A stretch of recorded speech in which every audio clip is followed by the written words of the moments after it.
Bom dia, nós vamos dar início ao nosso trabalho de agressão e defesa. O nosso assunto é sobre artrópodes.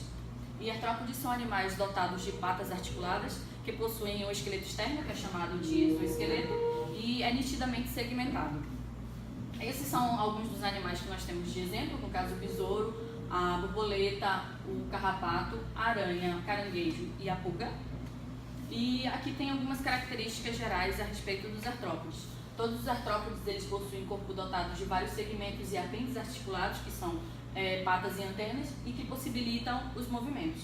Além disso, esses invertebrados têm o exoesqueleto que confere rigidez, e isso permite a sustentação do corpo, e impermeabilidade, que tem como uma camada de cera e uma superfície que lhe permite viver em locais secos. A parte anatômica e fisiológica, a gente começa pelo sistema digestório, que no caso ele é completo, tendo boca e ânus. E as peças bucais são mandíbulas, quelíceras, entre outras. As quelíceras são a parte que fica perto da boca, que ele serve também como a parte da predação do animal. Adaptadas à alimentação, tubo digestório com regiões diferenciadas e glândulas acessórias. A digestão ela é extracelular. O sistema circulatório ele é aberto, lacunar, com um coração dorsal que bombeia a hemolinfa, que é o líquido sanguíneo, por espaços dentro do corpo. O sistema respiratório está presente e varia de acordo com o grupo. Nos crustáceos ele é feito pelas brânquias, que é onde é realizada as trocas gasosas entre a água e a hemolinfa. Nos insetos é pelas traqueias, que levam o ar direto aos tecidos, e nos aracnídeos pelas filotraqueias. O sistema nervoso é constituído por um par de gânglios cerebrais e um cordão nervoso ventral, com pares de gânglios distribuídos por segmentos. O sistema excretor nos insetos é constituído pelos túbulos de Malpighi, nos crustáceos por glândulas antenais, que são as glândulas verdes, e nos aracnídeos, além de túbulos de Malpighi, há glândulas coxais. O sistema sensorial dos artrópodes é bem desenvolvido, todos possuem quimioreceptores no corpo com função tátil. Além das antenas, também tem função tátil e os insetos e crustáceos possuem óleos compostos. A reprodução dos artrópodes ela é sexuada, no caso tem presença de gametas, e a maioria dos artrópodes é dioica, que são sexos separados. Meu nome é Ana Clara e eu vou dar continuidade à classificação dos artrópodes. Os hexápodes, a principal classe desses subfilos é dos insetos, grupo com maior diversidade entre os animais, que possui cerca de 900 mil espécies. Possui 3 pares de patas e um par de antenas, além de 1 ou 2 pares de asas. Nem todos os insetos possuem asas. Os exemplos são as abelhas, as mariposas, os gafanhotos, as pulgas, as traças, os barbeiros e os mosquitos. Os quelicerados, a classe dos aracnídeos, é composta de animais com 4 pares de patas e sem antenas. No lugar da mandíbula, possui quelíceras e palpos, sendo assim chamados de quelicerados.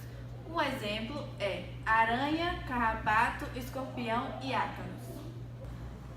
Crustáceos, o subfilo é dividido em muitas classes como malacóstracas, entre eles camarões, lagostas, caranguejos e a cirripédia das cracas. São animais marinhos, na sua maioria possuem geralmente 5 pares de patas e 2 pares de antenas. Meu nome é Gabriel, vou apresentar aqui sobre os mosquitos e seus principais vetores. Tá? Primeiramente, tem que dizer que alguns insetos são hematófagos, transmitem agentes infecciosos por inoculação através da pele e durante a alimentação e diretamente no sangue.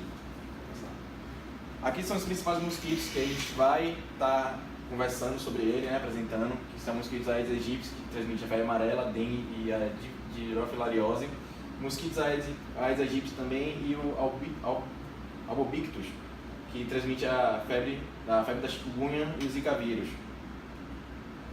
Nesse aqui a gente tem um mosquito Anopheles gambiae, que transmite a malária, e o mosquito lobisomem Anopheles, que é da leishmaniose.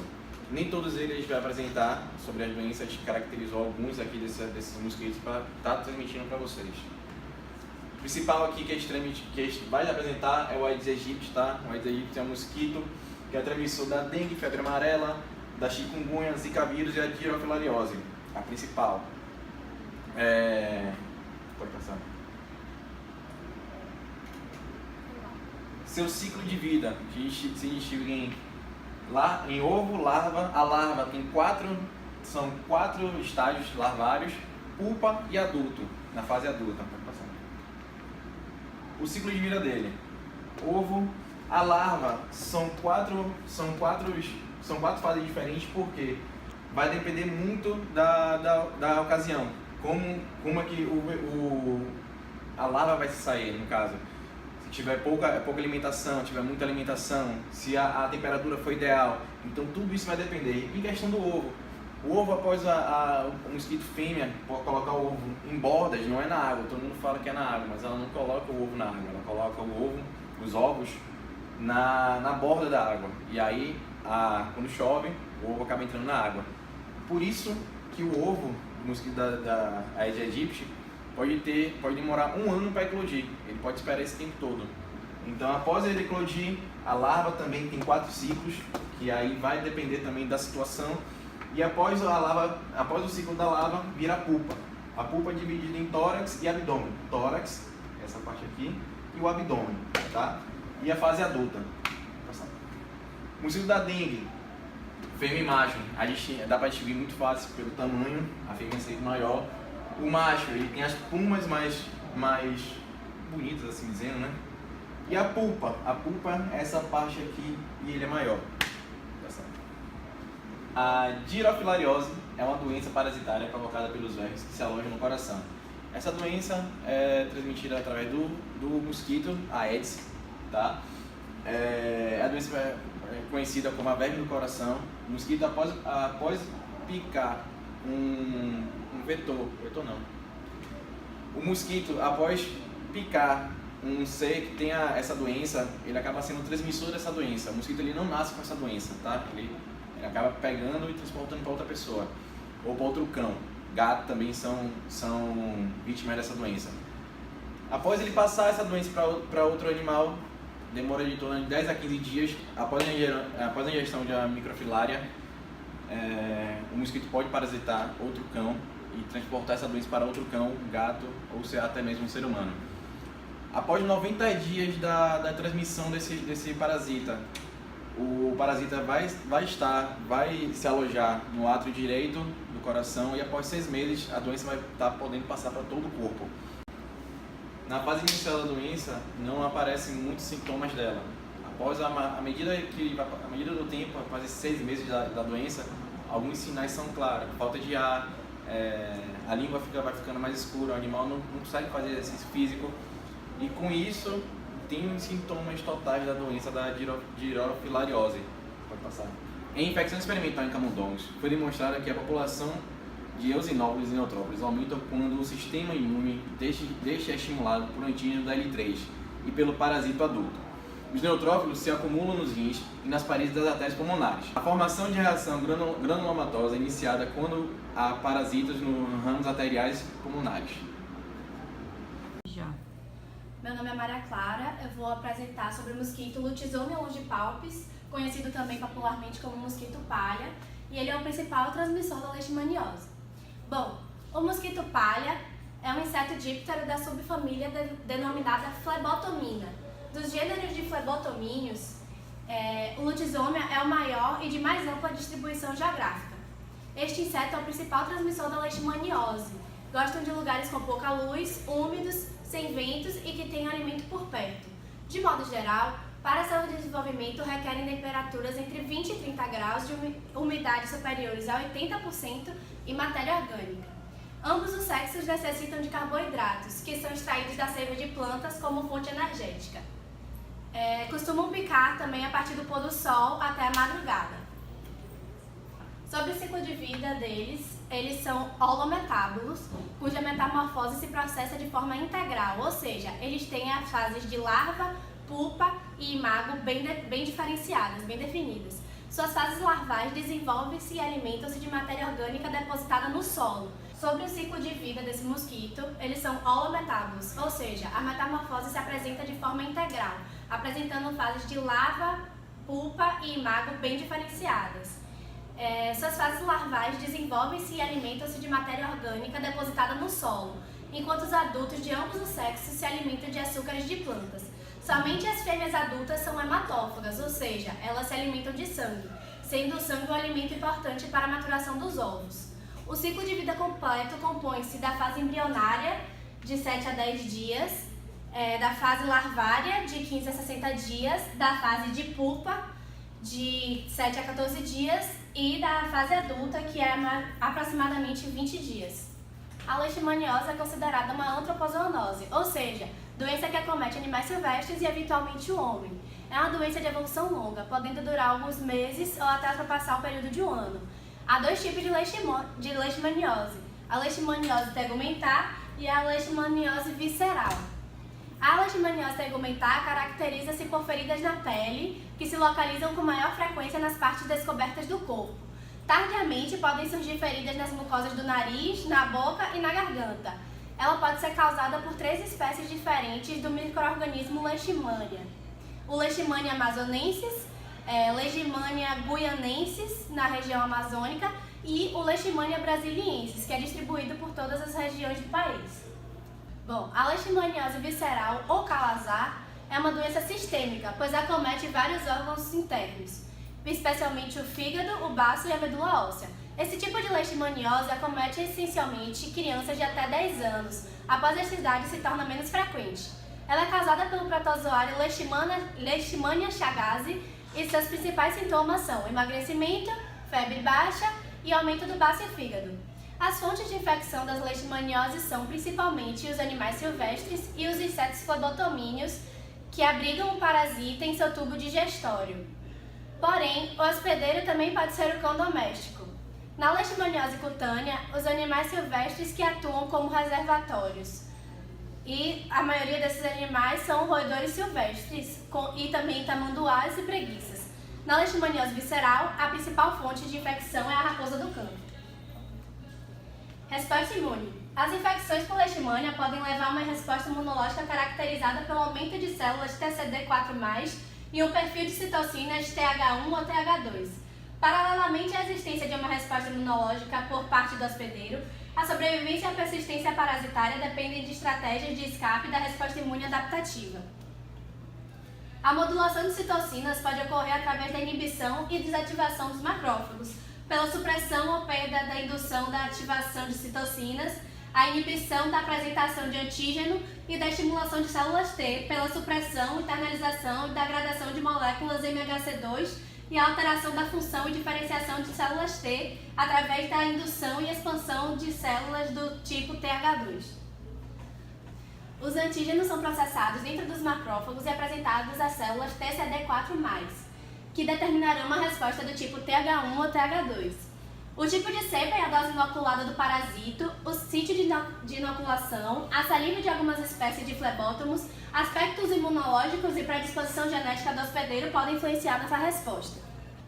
Bom dia, meu nome é Breno. Eu vou dar início a falar sobre o barbeiro, que é o vetor da doença de Chagas. O barbeiro é um inseto muito comum no Brasil, tanto em zonas rurais como mesmo nos lares. Os barbeiros são insetos noturnos, portanto eles se escondem em lugares escuros, quentes e úmidos. Bom, o barbeiro, quando ele pica o hospedeiro, você não sente porque junto com a saliva dele tem um componente que é anestésico. E nisso você não sente, você só vai sentir após algum tempo por causa que vai causar coceira pela irritação no local. O barbeiro, ele também se alimenta de sangue, portanto ele é um hematófago e dentro do seu corpo ele separa e absorve os nutrientes que ele precisa quando ele absorve do sangue do hospedeiro. E ele faz isso através de uma tromba que ele tem nessa parte aqui, é como ele puxa o sangue. Sua estrutura, ele é como praticamente todos os insetos, é dividido em 3 partes, que é cabeça, tórax e abdômen.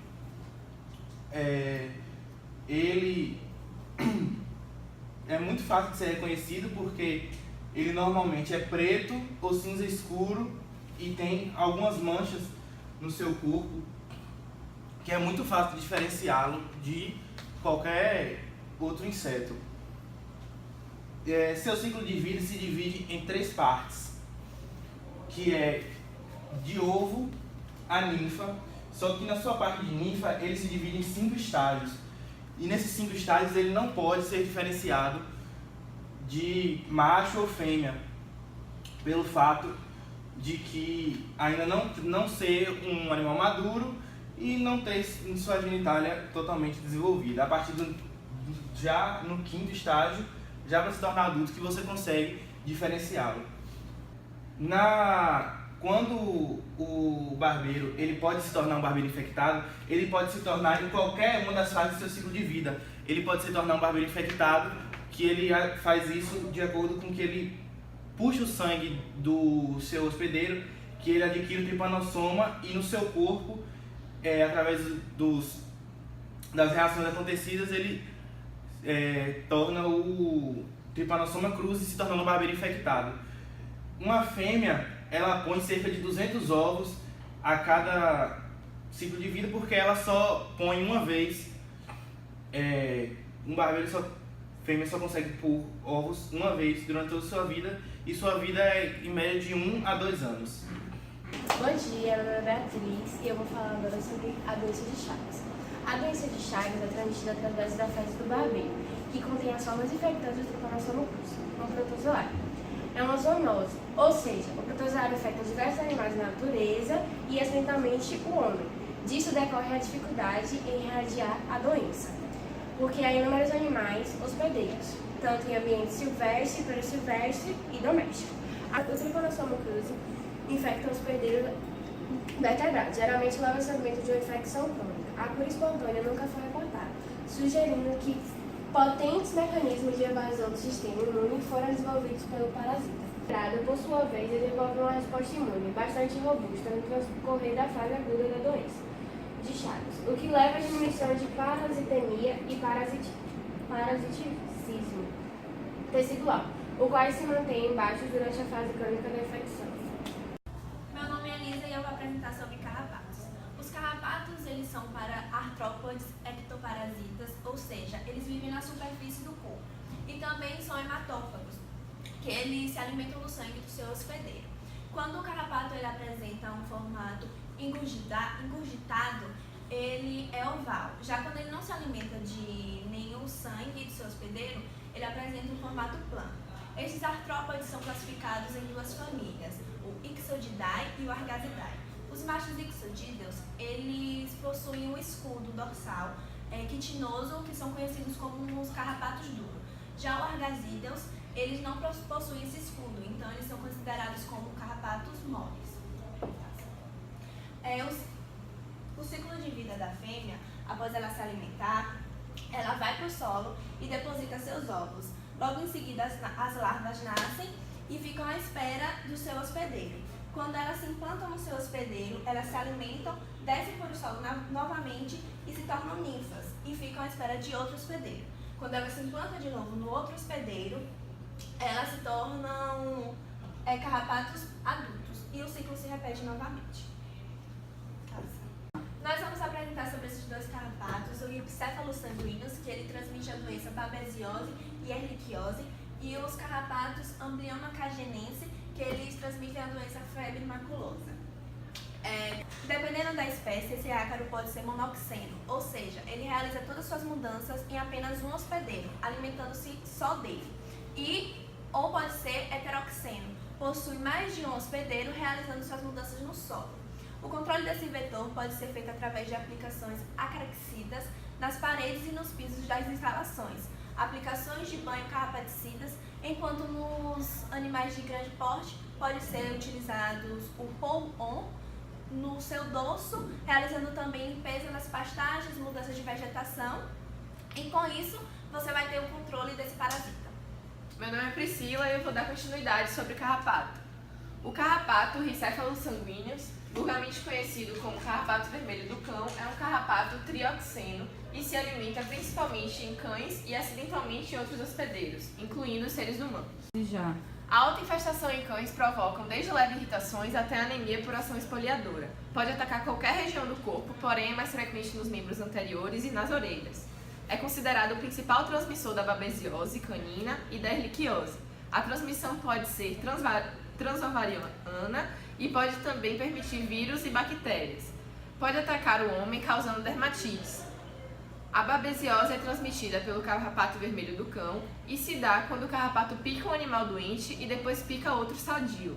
Os sintomas mais comuns da doença incluem febre, anorexia, urina escura, mucosas pálidas ou amareladas, depressão, isolamento e etc. O quadro clínico da doença pode ser dividido em 4 partes: hiperaguda, crônica, subclínica e aguda.